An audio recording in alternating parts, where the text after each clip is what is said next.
Muito obrigada, Luís Amado, por teres aceitado participar no podcast. E se falássemos da Europa, foste Ministro dos Negócios Estrangeiros e, portanto, seguramente continuas a acompanhar todas as evoluções a que nós temos assistido na União Europeia. E eu começaria exatamente por estas sucessivas crises que nós vivemos, a crise do euro, a crise Covid, agora a guerra na Ucrânia.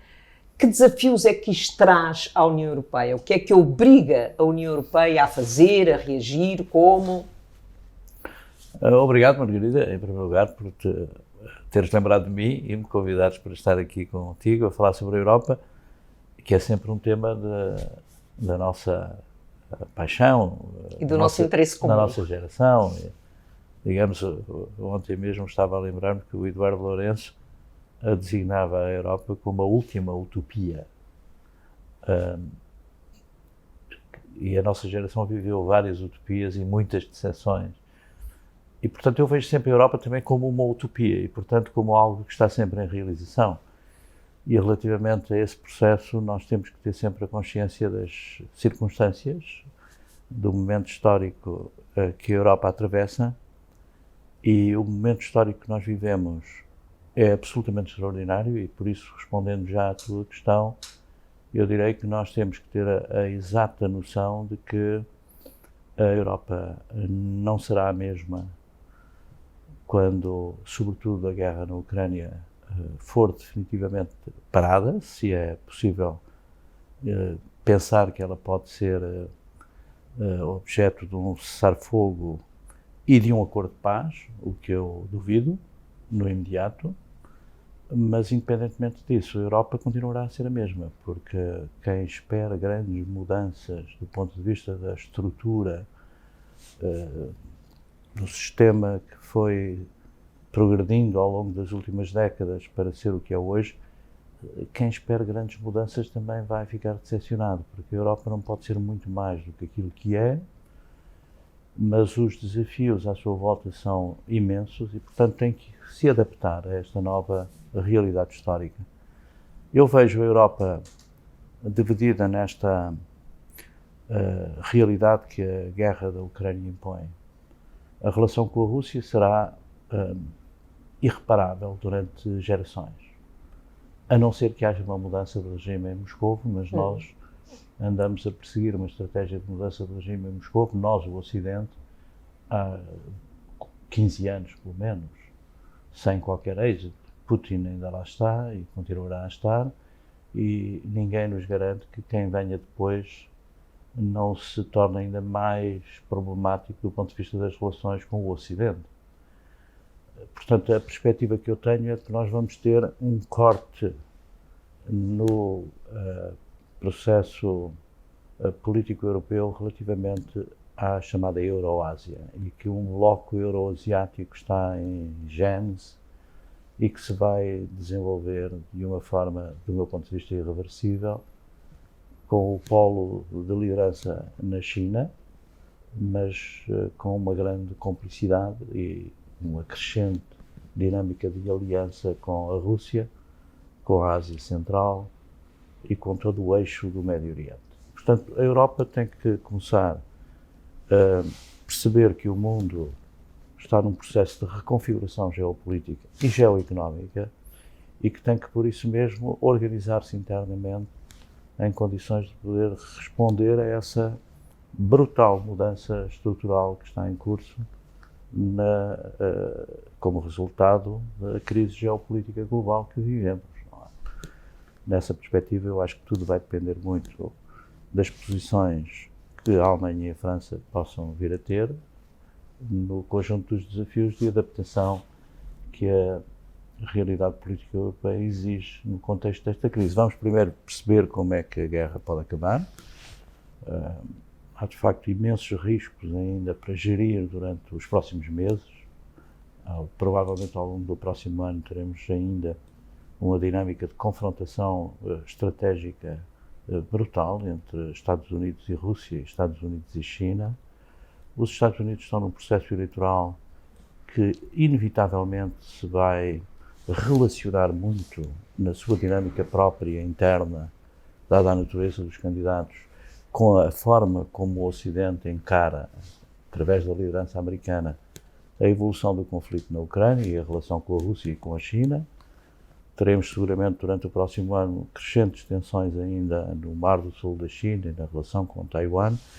E quando na estrutura de poder mundial a dinâmica de confrontação entre as grandes potências atinge os níveis de radicalidade que está a assumir, de confrontação quase iminente, é óbvio que toda a cadeia de poder mundial, todo o sistema está a ser abalado por essa dinâmica de confrontação no topo, no vértice da pirâmide do poder mundial. Portanto, antevejo que a Europa tenha que viver com uma enorme pressão nas suas fronteiras, sabendo nós que o problema dos refugiados e da pressão migratória é de grande implicação política nos processos internos de vários dos principais países europeus, mas a desagregação que se verifica do ponto de vista da geopolítica, dos equilíbrios de poder na África, na Ásia, no Médio Oriente. Mas como é que vês, por exemplo, nesse contexto, o papel da Índia na região? A Índia terá seguramente um papel absolutamente crucial, uma vez que a Índia é uma grande democracia, como o Brasil e como a África do Sul, valoriza muito a plataforma dos BRICS. A China procura transformar essa plataforma numa plataforma alternativa à liderança do G7, que é, no fundo, o Ocidente alargado, o Ocidente global. E, nesse contexto, a Índia terá um papel de charneira muito importante, do meu ponto de vista, na estabilização das relações de confrontação que estão em curso entre as duas principais potências, ou seja, entre os dois principais blocos. A Índia, pela boa relação que tem com a Rússia, pela relação que tem crescentemente mais aberta com os Estados Unidos e com o Ocidente, a Índia terá seguramente um papel de estabilizador do sistema internacional absolutamente crítico, do meu ponto de vista. Claro que não enjeitará nunca aquela perspectiva que tem vindo a ser assumida pelos países do Sul, de distanciamento crítico em relação àquilo que tem sido a hegemonia ocidental. Não esquecem seguramente os erros estratégicos graves que também cometemos nos últimos 20 anos, designadamente no Médio Oriente, no Iraque, no Afeganistão, na Líbia, mas independentemente disso, a Índia será um ator que terá uma função de pivot entre o bloco euro-atlântico, o bloco euro-asiático e o chamado Global South. Terá uma função absolutamente crítica pela dimensão. É um país que tem um potencial de crescimento económico brutal, poderá ser, relativamente à economia mundial, o ator económico que fará o papel que a China é um país difícil nas negociações internacionais, no quadro da OMC, por exemplo. Muito difícil, porque é um país com uma forte identidade nacional. Exato.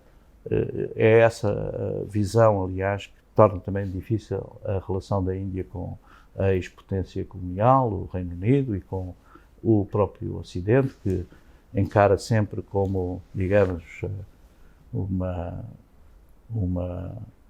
visão hegemónica sobre o chamado Sul global. A Índia desenvolverá, como tem estado a fazer, aliás, uma visão de uma certa neutralidade, mas uma neutralidade funcional, enquanto fator de articulação entre estes três passos: o Sul, o bloco euro-asiático e o bloco euro-atlântico. E é nessa multipolaridade que os países do Sul vão desenvolvendo, com as potências regionais emergentes, o Brasil, a Turquia, a África do Sul, a Indonésia, a Índia. É nessa multipolaridade que a ordem pós-ocidental se consolidará. E eu acho que o Ocidente tem que perceber justamente que a ordem pós-ocidental é inevitável. A ordem ocidental está acabada. Quando 2 Estados-membros do Conselho de Segurança contestam diretamente as instituições, as regras, os fundamentos da ordem imposta depois do fim da Segunda Guerra Mundial, é óbvio que o que há a fazer é adaptar as instituições, as regras, os princípios do sistema internacional a esta nova realidade que está em gênese. Mas é preciso também fazê-lo não desvalorizando a função de liderança e de capacidade económica, financeira, civilizacional que o Ocidente pode projetar nos desafios que temos para o futuro. Por isso tem que liderar esse processo também. Exato, mas tu tens neste contexto uma situação que eu acho que é uma situação interessante, mas que também tem a ver muitas vezes com uma certa forma que os europeus têm de olhar a sua própria posição, que é a guerra na Ucrânia ser considerada por muitos como uma guerra da Europa e não uma guerra global. E sobretudo aqueles para quem o impacto da guerra é significativo. Estou a pensar, por exemplo, em África, nos países africanos, onde a redução do fornecimento de fertilizantes e de cereais levou ao aumento significativo do peso dos cereais e tem um impacto brutal em África. Aliás, o secretário-geral das Nações Unidas, António Guterres, já chamou a atenção para essa questão, que estamos a assistir a um aumento, e já agiu, no sentido de fazer sair da Ucrânia cereais e fertilizantes, o impacto é que está a aumentar significativamente a pobreza em África e aumentar as dívidas públicas. Portanto, eles têm a noção de que, não tendo eles a ver diretamente com a guerra, têm um impacto excessivo e isso coloca-os numa posição, digamos, difícil no contexto internacional. Eles percebem a guerra como uma guerra europeia, mas percebem que tem impacto global e por isso mesmo se estão a movimentar no sentido de garantir alguns caminhos de pacificação para o conflito, quer a iniciativa africana, quer as demarches feitas pelo presidente Lula, quer na Indonésia, na presidência do G20, as iniciativas do próprio presidente e do primeiro-ministro da Indonésia, para não falar do papel que a China pôs sobre a mesa com os 12 pontos para um processo de pacificação do conflito, revelam isso mesmo, que há a visão de que esta guerra é uma guerra com impacto global, e isso é perceptível sobretudo pelos dados da inflação. E pelos dados da inflação vão atingir todos os cidadãos individualmente, seja nas economias desenvolvidas, como estamos a ver, aliás, sim, claro, como as economias emergentes, essas ainda mais penalizadas pelas consequências e pelos efeitos da guerra. Portanto, a percepção que tem é de que a guerra é uma guerra europeia. Há um distanciamento crítico em alguns países, 40, 50, 60 países por aí, que se têm abstido em diferentes momentos relativamente à, digamos, denúncia ou à condenação nas votações nas Nações Unidas. Nas Nações Unidas, é esse mesmo grupo, que apesar de tudo é talvez mais de metade da população mundial, representa mais de metade da população mundial.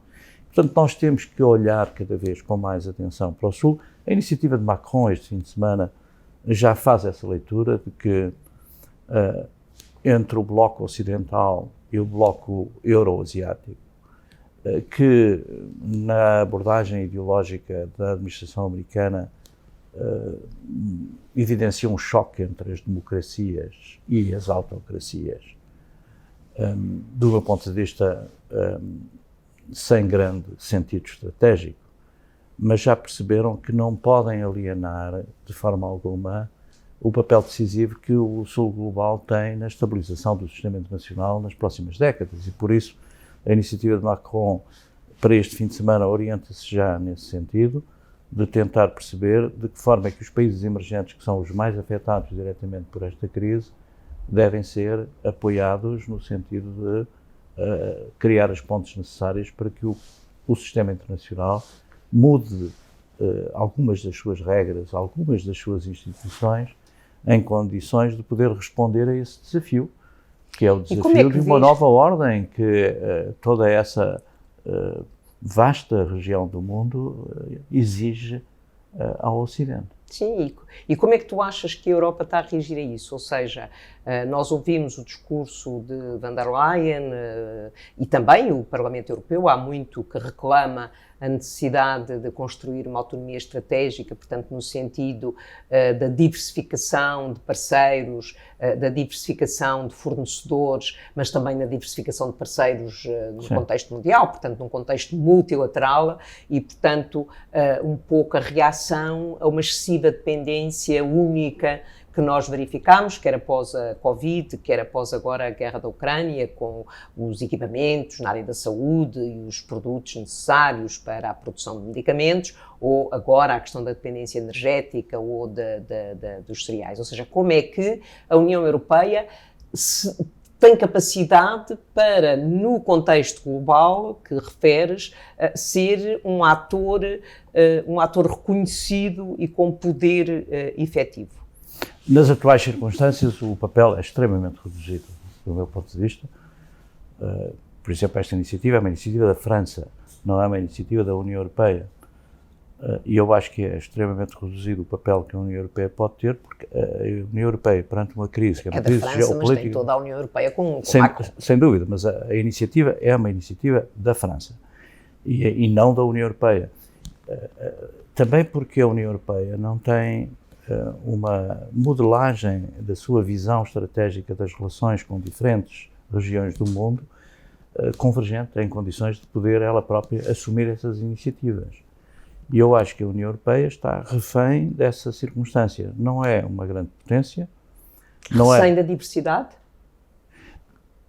Não, está refém dessa circunstância de não poder atuar no plano internacional num momento de crise geopolítica global, que é uma crise em que os atores são as grandes potências. Mas não pode agir no plano internacional pela diversidade interna, pela ausência de uma política de defesa mais sólida, mais robusta? Pela realidade da Europa e, sobretudo, pela realidade da União Europeia enquanto tal. As forças nacionais são predominantes. Nós não tínhamos ilusões, foi por isso que eu há pouco disse que a Europa continuará a ser o mesmo, terá que ser o mesmo. Eu não vejo nenhuma possibilidade da Europa reforçar as suas condições de autonomia estratégica quando está totalmente dependente, e os países do leste sabem-no, e puseram isso na agenda quer da NATO, quer da União Europeia, totalmente dependente da proteção do sistema de defesa americano perante uma ameaça crescente da Rússia. Portanto, a Europa tem que aceitar que a sua realidade não lhe permite entrar num jogo estratégico em que evidencia a sua irrelevância. Foi assim na última década. É por isso que a desagregação geopolítica de todo o seu espaço da periferia da vizinhança não teve nenhuma capacidade de intervenção da União Europeia nesses processos de desorganização ou de desintegração geopolítica que ocorreram. Porque a Europa, Balcãs, por exemplo? Os Balcãs é um exemplo interior até, mas se olharmos para a relação com o problema da Ucrânia, se olharmos para o que se passou no Médio Oriente, se olharmos para o que se passa no norte da África, se olharmos sobretudo para a desagregação do Sahel, onde nós investimos tanta energia do ponto de vista político e estratégico, nós percebemos que há aqui uma incapacidade que é estrutural e que tem que ver com a realidade desta entidade política extraordinária. Portanto, e aí a tua utopia já não funciona? Não, a utopia funciona, mas é com realismo. É o caminho passo a passo para a utopia. E a utopia será, seguramente, uma realidade que acomode de uma forma muito mais consentânea com os valores universais os problemas e os interesses e os valores de cada identidade nacional que constitui esse conjunto. Agora, o que eu acho é que nós não podemos ter a ilusão de pensar que a Europa pode atuar num contexto em que a crise é uma crise geopolítica ditada pela dinâmica de confrontação estratégica entre três grandes potências.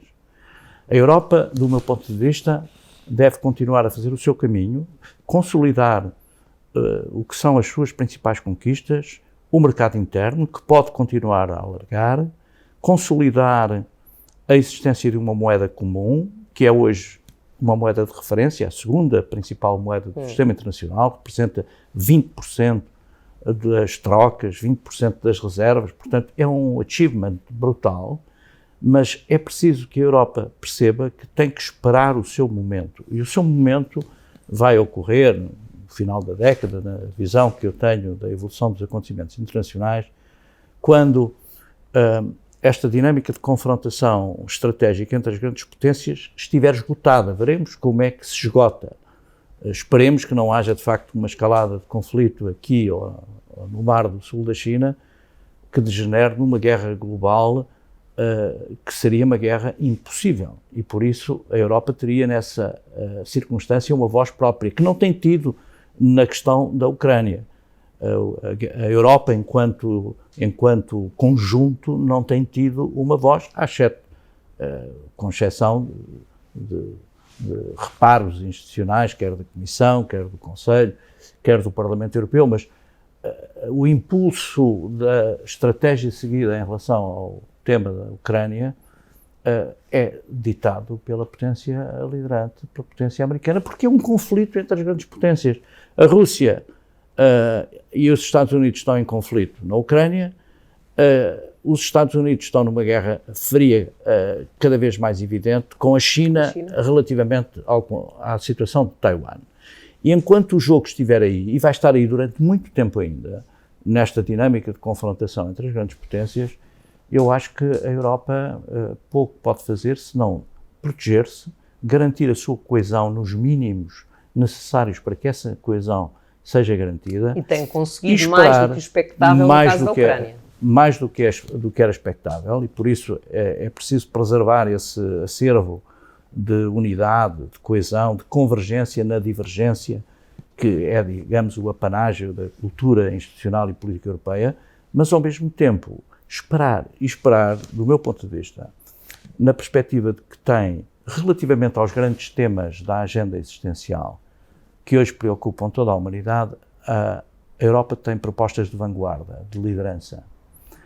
E a Europa, como potência normativa que é, e é apenas uma potência normativa, porque desenvolveu um sistema de relações políticas, económicas, sociais, culturais, no espaço civilizacional da União Europeia, em que a lei, o direito, a norma, o regulamento são os elementos agregadores dessa cultura.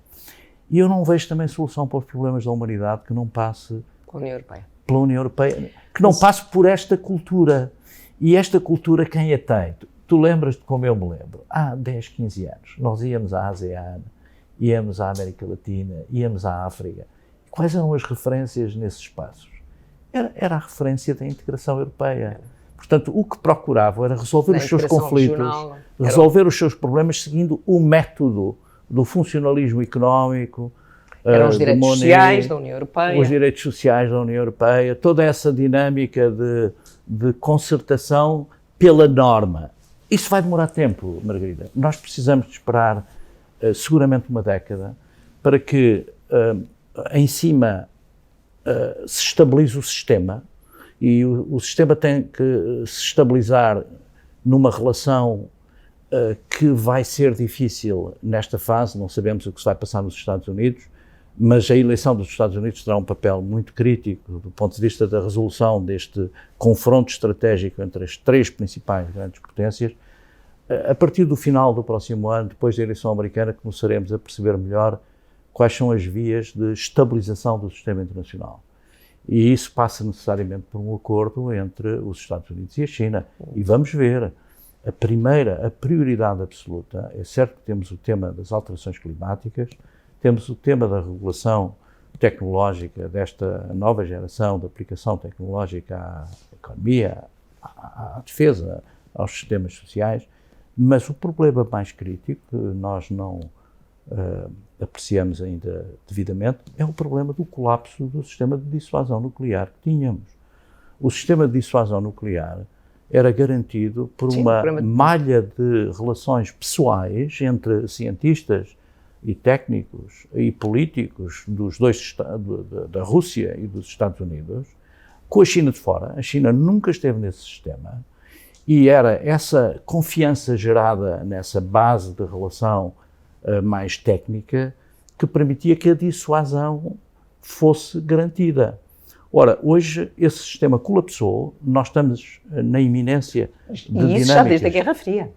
Desde a Guerra Fria, não, mas colapsou agora na Guerra da Ucrânia. Não, estou a dizer, esse sistema de dissuasão existia desde a Guerra Fria. Exatamente, foi construído na Guerra Fria. Meticulosamente entre a União Soviética e os Estados Unidos, em segredo em muitos aspectos dessa concertação, mas o que é um facto é que nós vivíamos em paz e vivíamos numa relativa tranquilidade no mundo porque sabíamos que havia um conjunto imenso de equipamentos e de ogivas que poderia destruir a humanidade, mas que estavam acauteladas do ponto de vista do sistema de dissuasão. Esse sistema colapsou. E o novo sistema, Margarida, vai ser muito difícil de instituir. Portanto, eu não vejo que haja estabilidade entre as grandes potências sem uma concertação entre os Estados Unidos e a China que permita a China integrar o sistema de dissuasão para estabilizar a esse nível de força, de uso da força, para estabilizar o sistema em condições de poder então pensar nas guerras convencionais, no uso da força e da coação económica, da proteção dos interesses usando todos os meios que nós conhecemos de uso de força, mas o problema é que a força bruta, o sistema de sanções, enquanto a força bruta não estiver disciplinada, nós temos um risco enorme no sistema internacional no seu conjunto. E a União Europeia é impotente, a União Europeia está fora desse sistema. E, portanto, a União Europeia tem que ser uma voz, do meu ponto de vista, que garanta diálogo, concertação, harmonia, primeiro entre os seus membros, preservando aqui e ali equilíbrios que não são fáceis, tu sabes melhor do que eu, quanto é difícil hoje aproximar um sistema que está em fragmentação crescente, em radicalização ideológica crescente e, por isso, com elementos de violência que depois passam para a vida social, depois passam para o sistema político e que geram ainda mais ruído, mais instabilidade no próprio sistema. Portanto, o essencial é preservar isso. Por exemplo, eu acho que o Parlamento Europeu tem uma função muito importante nesse domínio, de perceber que ali está liofilizada a sociedade europeia. Sim, sem dúvida. E que estão ali os extremos de toda a natureza. Liofilizada é simpatia da tua parte, mas sim. Mas é uma miniatura que ali temos do mundo da Europa e que é preciso preservar no limite da radicalização retórica, que é uma abstração da força e da violência física. Não é? Muito obrigada, Luís, por teres participado no Se Falássemos da Europa. Acho que continuaríamos a conversar, mas eu volto a trazer a tua primeira questão, a questão da utopia, e não me esqueço que Eduardo Lourenço frequentemente falava comigo e às vezes dizia: Margarida, estou tão triste com a Europa. Muito obrigada.